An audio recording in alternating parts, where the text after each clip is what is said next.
Apologies to Louise. It's true. I often stray where nice ladies my age don't usually play. But I'm not your usual woman. So I was not surprised when I saw the dread in the host's brown-black eyes. Clearly nothing to be gained by talking with me. But you, the host, are duty-bound. You do not flee. Plastic smile does not warm your usually laughing face. Okay. My saggy self smiles, and gray blue eyes, once young and bright, trying to show you the juvenile trapped among these folds.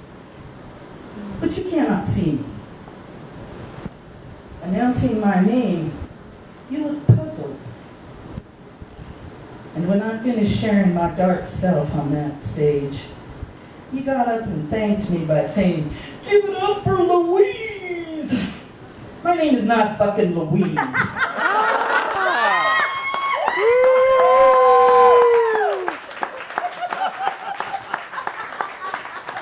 that's to a dear host down in Seattle. I won't mention your name.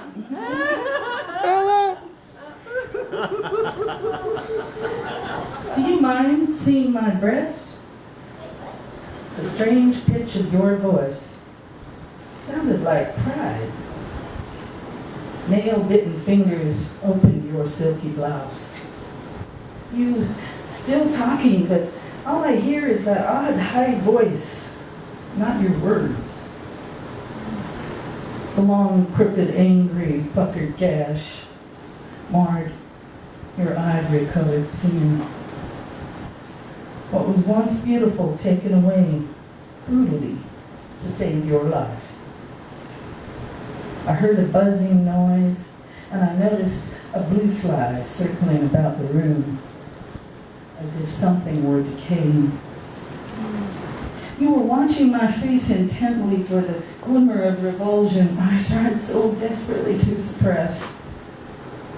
Yet my lips curled beyond my control. What had they done to you? Dried spittle hung in the corners of your parched mouth, and a gentle breeze ruffled the last few hairs on your head.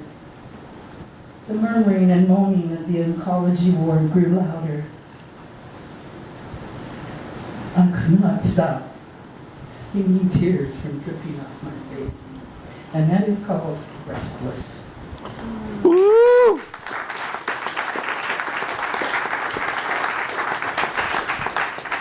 Let's get a little lighter for a minute. I'm getting exhausted.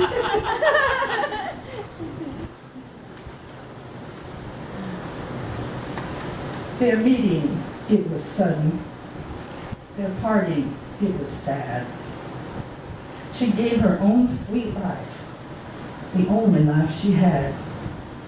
They laid her 'neath the roses, and there she's laying now. For something always happens when the freight train meets a cow.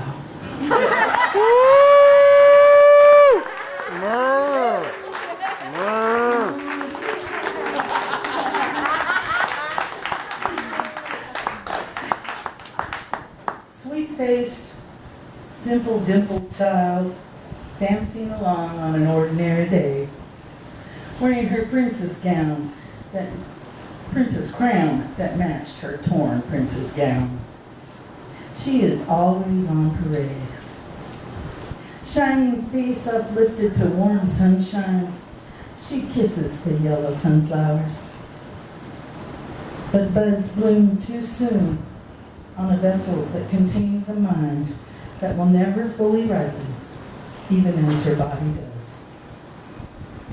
Ever watchful mother with tired eyes, sweet weathered smile, follows along in the wake of her daughter's dreamland. Woo!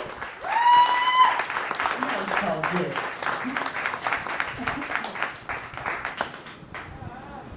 The leaving. The fear began when I started loving you. So few good things had come my way, I didn't think you'd stay. 32 years later, my first fear is coming true. Never felt quite deserving of the loving gift you gave. I was always waiting for it to be taken away. The way you will die has been announced. The horror now becoming real. Suddenly, everything that could shorten your time with me becomes my personal enemy. I'm enraged when you glance elsewhere. Feel cheated when you suck down your poisons. And now I'm bitching at you, driving you away, when I so desperately want you to stay.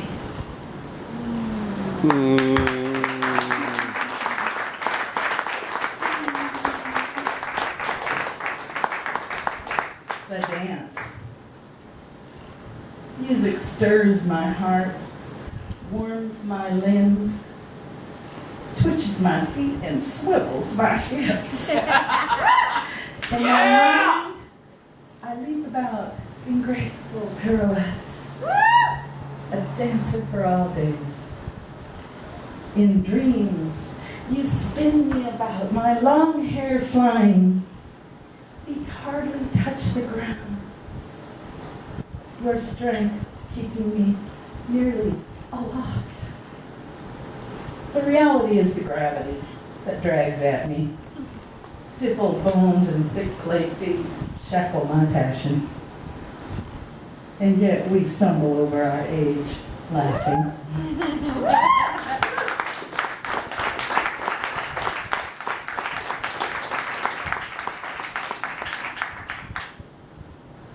Cowboy hero. Uncle Ronnie was a short fella, but he was anything but small. A real rodeo cowboy. He was shaped like a Budweiser, but he would tell you he was a Schlitz man. His stubble-framed grin made you want to forgive him. When he scrubbed his cheeks against yours, you felt extra special. We children recognized the kindred spirit and hung about him like the smoke from his Pall Malls. When other adults went away, he would play games with us, chasing and laughing and roaring like one of the best kids. Once, we were all making a circle chase through the house, round through the kitchen, screaming through the hall of echoes, right again through the forbidden living room. That's when the sound of disaster rang out. A crash, exploding glass, and Martha's pretty lamp all in pieces. We stared silently at the consequence of our craziness, running wild and free. Later, as we cringed on the porch, we heard Uncle Ronnie tell the grown-ups he had broken the lamp. We silent screamed with joy. Uncle Ronnie turned and winked, and summer was saved.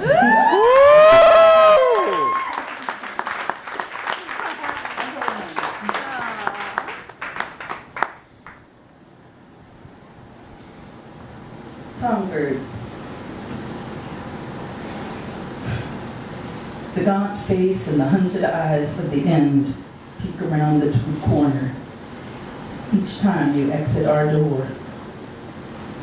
The echo feels like a storm warning. Another chance to look into the box that contains our history. To take one more inventory before flood waters rise. Did I say enough? Or was the sound of my voice like fingernails on your blackboard of patience? In all the doldrums and the wasted moments, was it enough for you to feel loved? In the daylight, I can pretend it's just work that pulls you away. But during the darkness, I avoid the bed, filling my mind until numb, trying my best to cancel out the looming truth of the single cup of coffee, the lone plate in the sink, and the cold, empty space in our bed. This time you aren't just on vacation without me. I want to be resentful and hurt, but that will just waste the little time we have left. Every night you were gone, a songbird sang outside our window. Was she trying to soothe my anxious heart or warn me of approaching storms? Perhaps she's just singing Nite's song, reminding me to dance. Woo!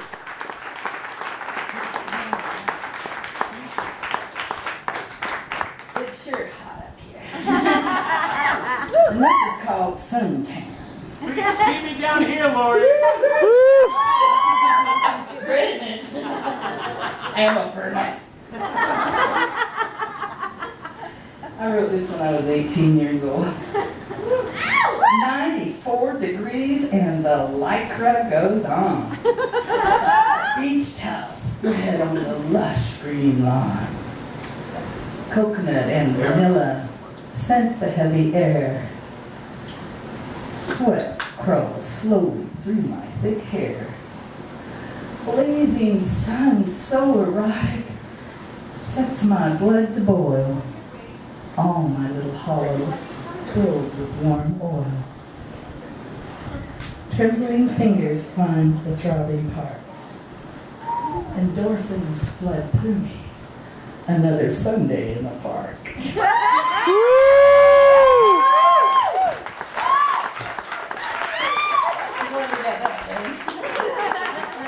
I grew up with women like you. I'm sorry. Sorry. It was enjoyable. Alright, this is called Survivor. And this is for this amazing woman that I took care of until she departed. And her name was Gemma Jackson. Gemma. In her sleep, remnant of a vital woman finds sweet comfort in dreams that offer respite from the pain of living. She is for a time freed of the disappointment of her body. Once again, she is dancing with her darling Frenchman on Bourbon Street at midnight. Before he woke her in that deep night so long ago to tell her he loved her with his last breath. In her memory, their frolicking goes on, as it was before the rains of reality washed everything away. She and her Frenchie were carefree and careless. Two hothouse flowers, unaware they had bloomed too early and would fade so quickly. Spoon-feeding one another the pleasures of life, they greedily feasted with an insatiable need that grew them deeper into each other, loving and boozing and loving till his wilted flesh was sealed in stone. She whimpers and thrashes in her hospital bed. One white ringlet springs loose with the freedom of dance she once knew. For a moment, her demented joy fills the room. Through her eyes, I see her world of clinking glasses, sultry laughter, and uptown clubs. Muscles that moved freely while she dozed, now cramp painfully as she becomes aware. Mockingbirds greet the sunlight as her Frenchman fades from her eyes. Oh.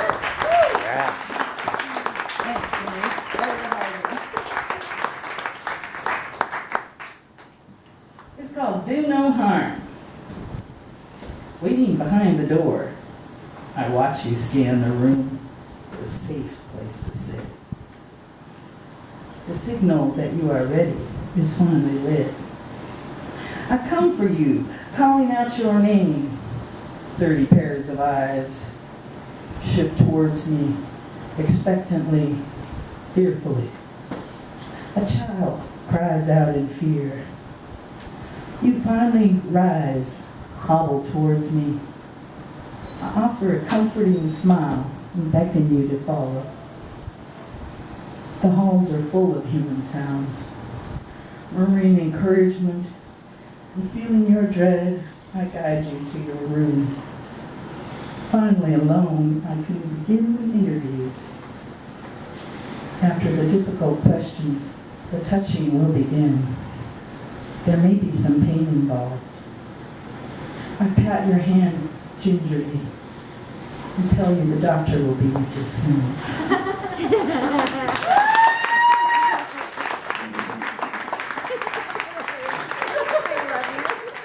You guys had some fun at work, you know? Yes, I do. You work at a public. You have a toy drawer at work? This is called My NOLA, the Beginning. NOLA is New Orleans, Louisiana. Yes. I came to you broken, with an intimate knowledge of the dark side. Your 300-year-old streets welcoming me home. Finally, a place I could belong, no longer at the fringes. You became my city with dirty edges and shiny hearts, with your night blooming with jasmine, your litter clodding the streets, the sweaty glitter marking each reveler. I blossomed in your randy heart, like the gardenia, all thick and intoxicating, drinking from the many goblets of excess, enlightenment snorting into me off little glass mirrors, filling me with that tainted courage and plastic self-esteem. Moving through your streets, seeking, seeking, seeking. Your jazz gripped my slippery hips, and I danced with such raw abandon. False joy pulsed through me, clouding my vision with seductive facades. So I did not care about the garbage, or how the smell of piss emerged from your alleys, putrefying the steamy afternoons. Love escorted me through the long days of responsibility, waiting for night to begin.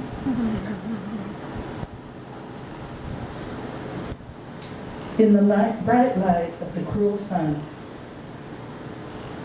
the dirty water could no longer wash me clean.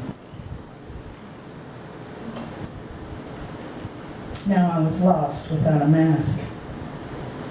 Smiles turned to jeers in front of the Whitney projects as the KKK handed out their Burning Cross newspaper. In their hoods, blacks and whites marched together in protest of carnage committed by armed authority.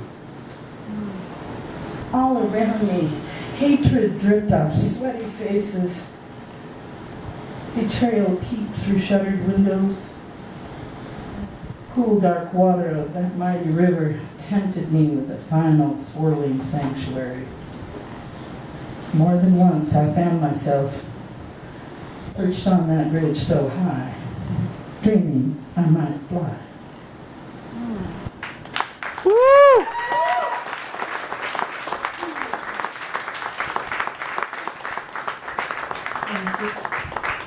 And here we go, NOLA Part 2. One August day, the harsh winds of peril blew hot warnings through our hair. Black clouds showed us which way to run. Because the backwater magic had protected us before so many times, we did not go. Wind came screaming, and then so did we. 500-year-old live oaks bent and kissed the ground. Spanish moss, resurrection fern, they tried to hold on, cushion their fall, but their bark was filled like skin. Branches now like white bones.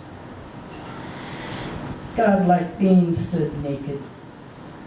Escaped pecans clattered noisily down the roiling streets. Facades began to blow away and all the money left town. Black water turned colors, welled up and turned mean, chased us from our sleep, made us to scratch out of our rooftops to find shelter, run to the big safe prison like dome. When I returned to my parish, my memory-filled town of Algiers, I could not find my home. Sneaking on the levee road, I wondered, why had so many dumped their clothes in the river? Most lined the riverbank, but some were oddly buoyant. I screamed and screamed when I saw they were bodies, bobbing about, looking alive, bloated and grimsy, soon to pop open in the merciless sun. Death stench rippled on the heat waves. Love bugs covered my windows in their dying embrace, leaving thick layers of muck. My rescued kitten panted continuously. The air conditioning was failing in my rented SUV. I knew I could not stay. Unlike the thousands of good folk that line the interstate roads, who were the wrong color to get help, I had a choice to leave. My city, the place I came alive, my love, my heart. I hear your siren call, lapping up my tears, trying to heal. Cannot yet go home. You were that beautiful lover who beat me so cruelly, and yet I still long for you in the night, where sleep has forgotten my name.